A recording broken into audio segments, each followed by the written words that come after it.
Kan nama saya Andi Wahid Adrian, kelas M65 dengan NIM 1747042078. Tujuan saya membuat video ini adalah untuk menuntaskan tugas MIT pertengahan semester, di mana isi video ini adalah menjelaskan tentang materi-materi apa saja yang telah kami dapat dan diberikan oleh dosen sebelum mid semester. Jadi untuk mempersingkat video ini dan memperpadat video ini, langsung saja kita masuk pada materi pertama yang akan saya jelaskan, yaitu tentang konsep pembelajaran terpadu. Konsep pembelajaran terpadu ini terbagi dari beberapa bagian. Yang pertama yang akan saya jelaskan yaitu tentang pengertian pembelajaran terpadu itu sendiri.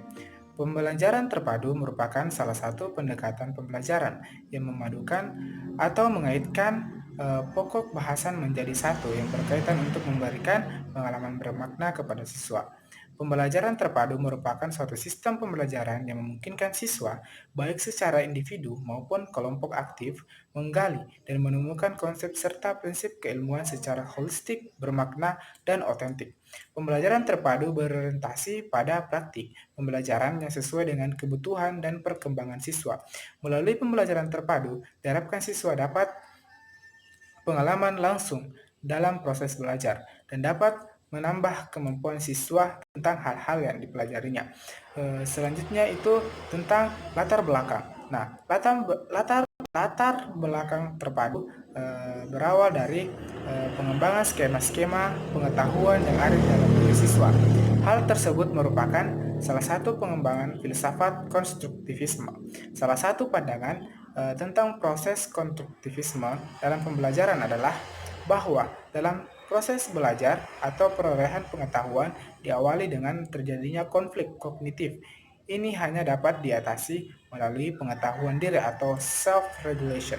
Pada akhir proses belajar, pengetahuan akan dibangun sendiri oleh anak melalui pengalamannya dari hasil interaksi dan lingkungannya. Selanjutnya yaitu tentang pentingnya pembelajaran terpadu.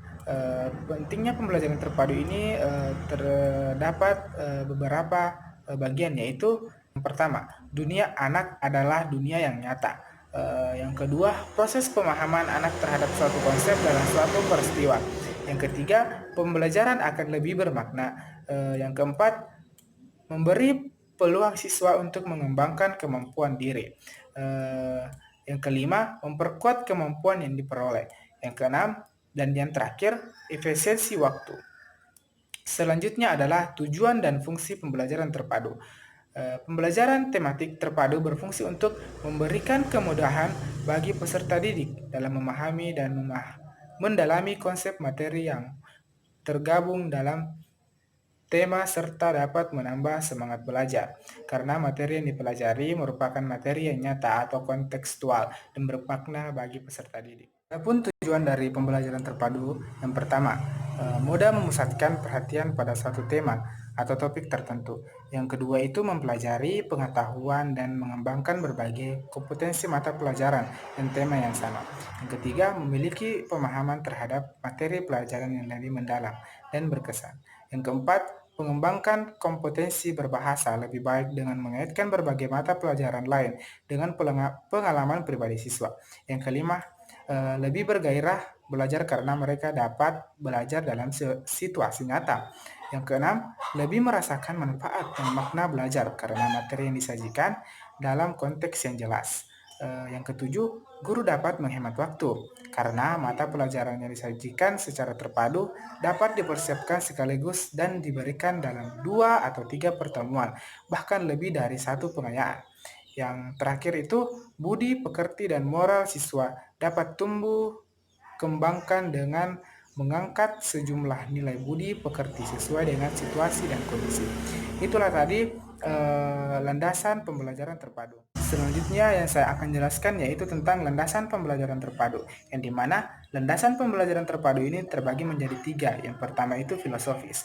Nah, filosofis ini juga terbagi menjadi 3 aliran.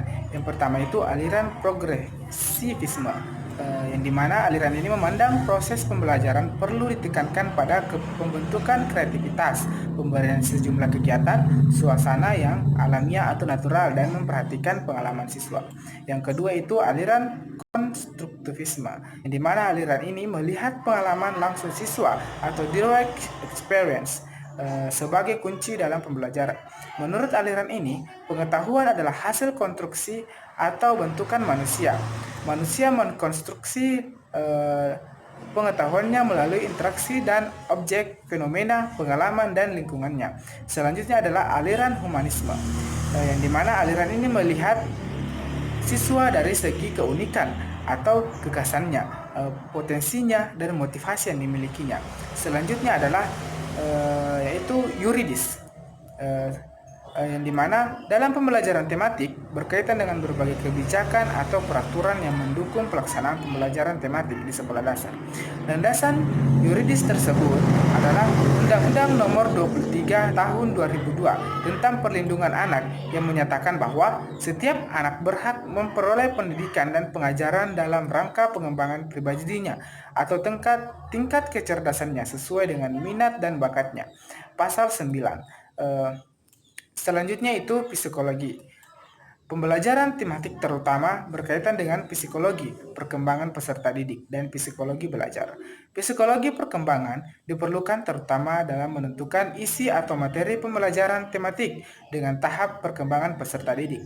Psikologi belajar memberikan kontribusi dalam hal bagaimana isi atau materi pembelajaran tematik tersebut disampaikan kepada siswa dan bagaimana pula siswa mempelajarinya. Itulah tadi landasan pembelajaran terpadu tentang model pembelajaran terpadu. Model pembelajaran terpadu ini terbagi dalam 10 model, di mana model-model ini digunakan pada proses belajar mengajar berlangsung. Nah, yang pertama yang saya akan jelaskan yaitu tentang model fragmented atau model terpisah. Berbagai disiplin ilmu yang berbeda dibelajarkan secara terpisah sehingga terdapat kejelasan dan pandangan yang terpisah dalam suatu mata pelajaran. Contohnya, pada kurikulum 2016 di kelas tinggi, semua mata pelajaran dibelajarkan secara terpisah. Dan pada kurikulum 2013 di kelas tinggi, mata pelajaran matematika dan PJOK dibelajarkan secara terpisah. Selanjutnya itu model immersive, yang dimana pembelajaran semua bidang studi bertolak dari kacamata, sudut pandang, pengalaman, keahlian, dan perspektif bidang yang disukai pembelajar atau area of interest. Keterpaduan ini berlangsung di dalam pembelajaran itu sendiri sehingga dapat mempersempit fokus dan hasilnya bisa terlalu dangkal. Selanjutnya itu model keterkaitan atau keterhubungan, di mana model ini adalah connected. Topik-topik dalam suatu disiplin ilmu berhubungan satu sama lain, sehingga konsep-konsep utama saling terhubung, mengarah pada pengulangan atau review, rekapitulasi, dan asimilasi gagasan-gagasan dalam suatu disiplin ilmu. Tetapi disiplin-disiplin ilmu ini tidak berkaitan karena konten tetap berfokus pada suatu disiplin ilmu. Selanjutnya itu model tersarang atau nested. Pengajaran suatu disiplin ilmu dengan target berbagai keterampilan sosial, keterampilan berpikir, dan keterampilan tentang substansi khusus sehingga memberi perhatian pada berbagai disiplin ilmu yang berbeda dalam waktu yang bersamaan, memperkaya dan memperluas pembelajaran. Model selanjutnya adalah model rangkaian atau sequenced. Pelajaran suatu topik atau unit didata ulang dan diurutkan bertepatan antara satu disiplin ilmu dengan yang lainnya. Persamaan-persamaan yang diajarkan secara bersamaan meskipun termasuk ke dalam disiplin ilmu yang berbeda sehingga memfasilitasi transfer pembelajaran melintasi beberapa disiplin ilmu. Yang selanjutnya yaitu model terbagi atau shared. Pembelajaran bertolak dari dua disiplin yang berbeda yang memiliki ketumpang tindihan, konsep atau keterampilan untuk mengikat keterpaduan pembelajaran, perencanaan tim dan atau pengajaran yang melibatkan dua disiplin ilmu difokuskan pada konsep, keterampilan, dan sikap-sikap yang sama, sehingga terdapat pengalaman-pengalaman instruksional bersama di dalam suatu tim yang akan memudahkan kolaborasi. Model selanjutnya yaitu model Webet atau jaring laba-laba, di mana pembelajaran merepresentasikan pendekatan tematik untuk memadukan berbagai disiplin ilmu. Suatu tema dikembangkan seperti jaring laba-laba untuk menurunkan topik, konsep, dan gagasan yang selaras dalam berbagai disiplin ilmu, sehingga dapat memotivasi dan membantu siswa untuk melihat keterhubungan antar gagasan. Selanjutnya itu model thread atau model alur, di mana pembelajaran suatu keterampilan atau keterampilan sosial, berpikir, kerjasama, keterampilan belajar, berbagai jenis kecerdasan, dan sebagainya, direntangkan melalui berbagai disiplin ilmu, sehingga siswa mempelajari cara mereka belajar. Selanjutnya yaitu model terpadu. Model terpadu atau integrate, yang dimana pembelajaran dengan memadukan keterampilan, konsep, dan sikap-sikap yang sama yang saling tumpang tindih dalam berbagai disiplin ilmu, sehingga mendorong siswa untuk melihat keterkaitan dan kesinambungan di antara disiplinan ilmu, dan siswa dapat termotivasi dengan melihat berbagai keterkaitan tersebut. Model selanjutnya adalah model network atau model jejaring. Pembelajaran beranjak dari kacamata seluruh pembelajaran dan para ahli dalam berbagai disiplin ilmu terkait. Karakter model ini membutuhkan input dari luar, sehingga apa yang telah diperkirakan pembelajaran menjadikan suatu yang baru dari segi perspektif lebih luas atau mengakibatkan perbaikan gagasan.